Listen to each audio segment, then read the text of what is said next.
ഇപ്പം നിയാസ് കൺസൾട്ട് ചെയ്യുന്ന കമ്പനീസിൽ ഈ കമ്മ്യൂണിക്കേഷൻ ഉണ്ടായി വരാൻ എത്രത്തോളം ബുദ്ധിമുട്ടാണ് ഈ ഒരു ഫ്രീ ഫ്ലോ ഓഫ് ഈ കമ്മ്യൂണിക്കേഷൻ മാർക്കറ്റിങ്ങും സെയിൽസും തമ്മിലുള്ള?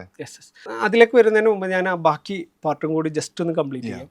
അപ്പോൾ ഇനി അടുത്ത ഇമ്പ്രൂവ്മെൻ്റ് എന്താ സെയിൽസിൻ്റെ പാർട്ടിൽ വരിക, നമ്മുടെ ഫോളോ അപ്സ് ആണ്. സെക്കൻഡ് ഡേ നമ്മൾ ചിലപ്പോൾ അവർക്ക് ഒരു വീഡിയോസോ കാര്യങ്ങളോ കാണാനോ പരിപാടികളോ ചെയ്യാനുണ്ടാവും, അല്ലെങ്കിൽ നമ്മൾ പ്രൊപ്പോസൽ മീറ്റിങ്ങുകളിലേക്കാവും.